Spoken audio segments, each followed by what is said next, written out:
Well, the name is Kibalama. I'm currently the president of National Unity Platform,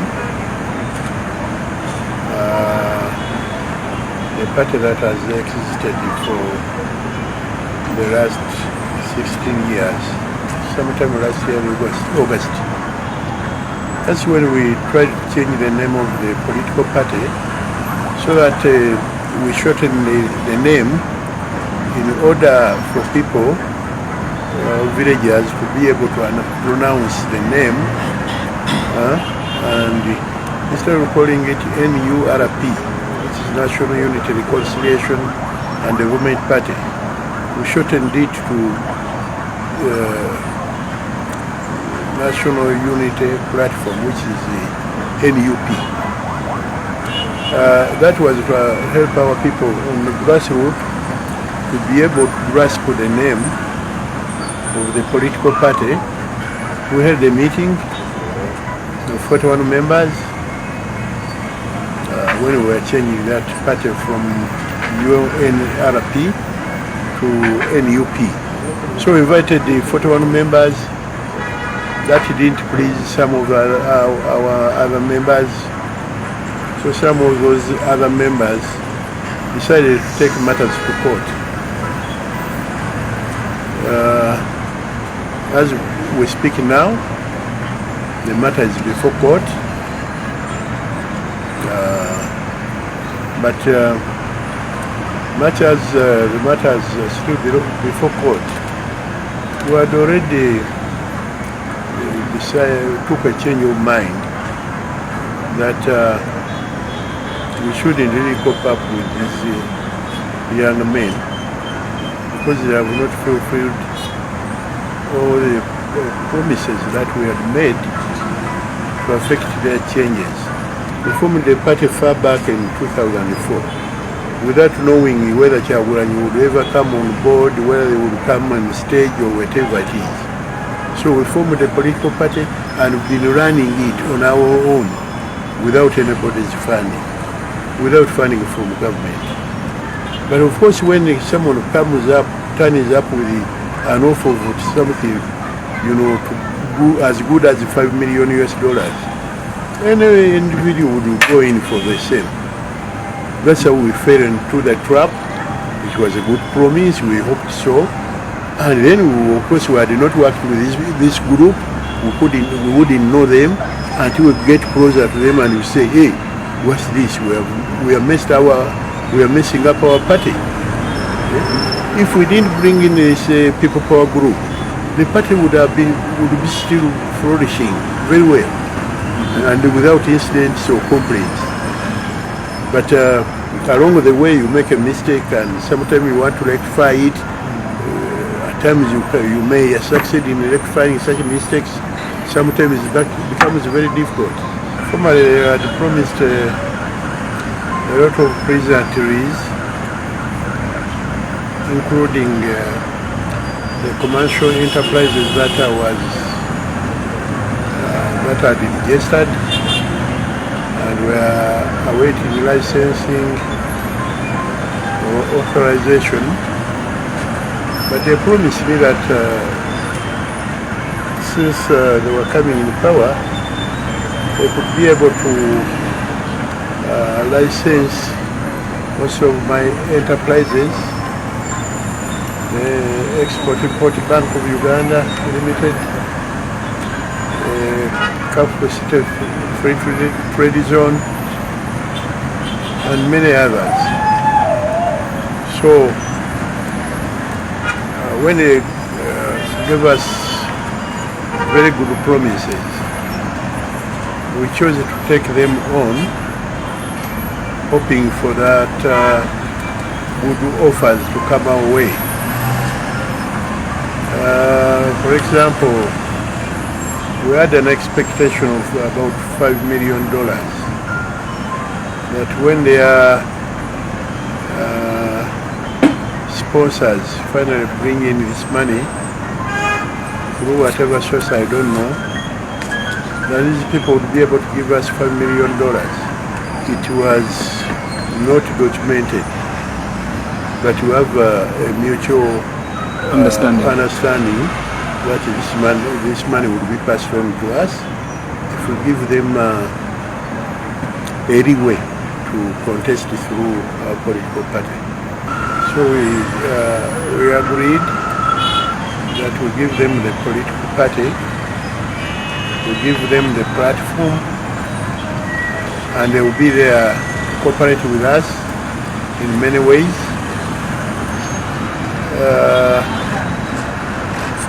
They promised positions, various positions, to be holding powerful positions within the political party, and that at the end of it, we have that $5 million to assist us in our commercial dilemmas. So we agreed in principle. We think the promise of that good amount of money was quite a good one. So we agreed, we went in a venture. But eventually when we took on that venture, we thought it could materialize very well. We took step after another, one after another, hoping that these people would expedite the payment of the $5 million. But up to the time when we were not seeing that money, it became a problem. We had also to change our mind. And they say this is probably a bad deal. We shouldn't have gone in it. Definitely we shouldn't have gone in it. Because even administrative-wise, when you look at political parties or offices, if I nominate someone to stand in a certain area of these electoral processes, and someone does not honor,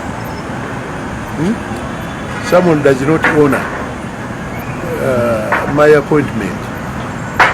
So that it shows you the type of people we've been dealing with until when time came, and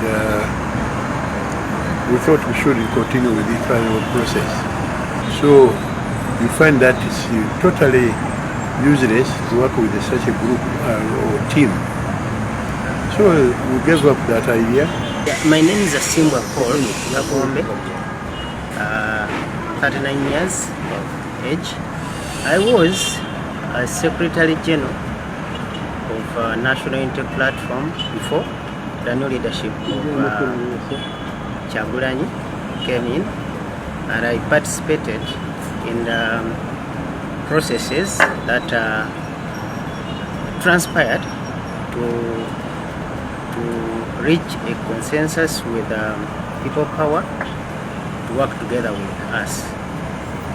And having been a Secretary General from 2017 to 2019, around 2019, I happened to be the custodian of all the party documents and records. We were reached sometime by the People Power team when they expressed interest to work with us. Theirs was a pressure group which wasn't registered in the fraternity of the political parties, and they could not really participate fully as they wished. And having tried all areas in the established political parties and they failed, they came to us. Of course, they came with promises, even on earth, that if we work together with them, we would reach somewhere. However, things started not moving well, though this marriage has not taken quite a long time. There were a number of things that didn't augur well as far as the MOU that we had with them is concerned. And being the senior administrative secretary, And having been an active Secretary General in this formation, I tried to guide how we are supposed to be moving, but there were a lot of lapses. And I could always draw back, ask these people, are we really moving towards attaining the power that we need? Because we assume the government hasn't worked well, and we want to make a new formulation. What are we going to do if we can't even manage our internal things rightly? We have a guiding tool, which is the party constitution, which I believe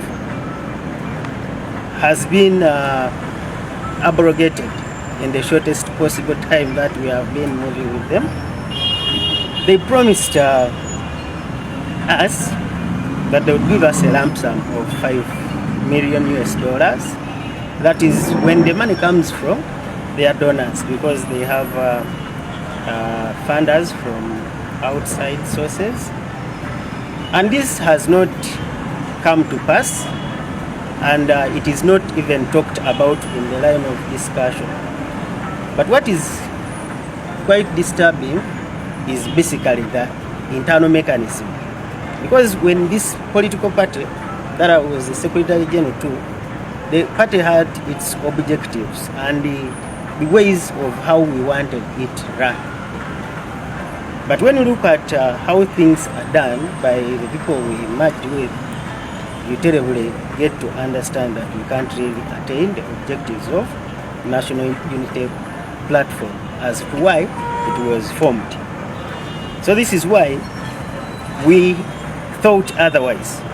A lot was promised, gentlemanly, and every single time they could say it is about to happen.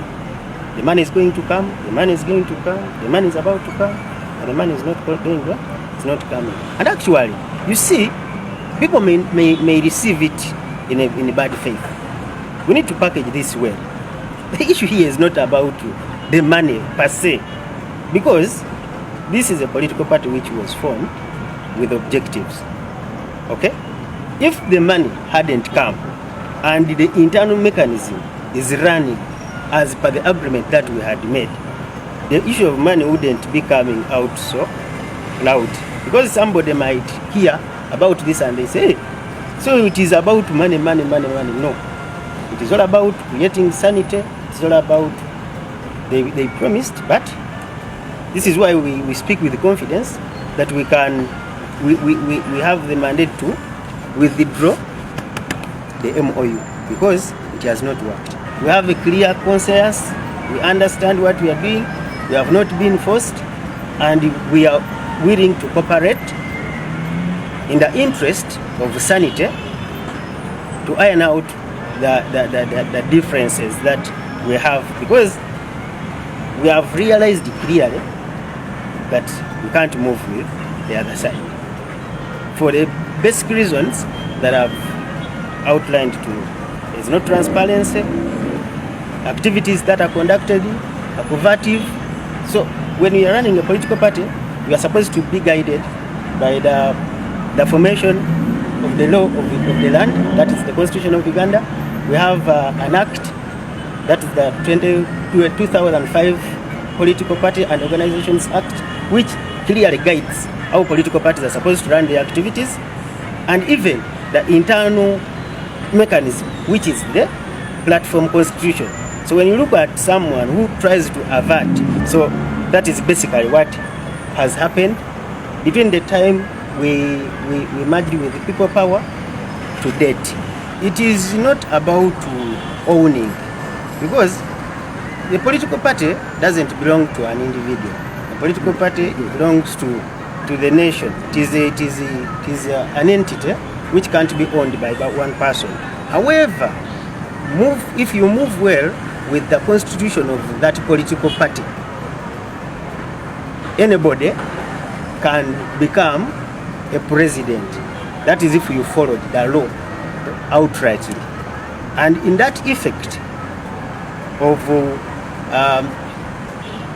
changing leadership, there are no questions. There are no questions, because whatever that was done we followed what the constitution says of the party. When you reach the agreement to that magnitude, automatically these are matters of national concern.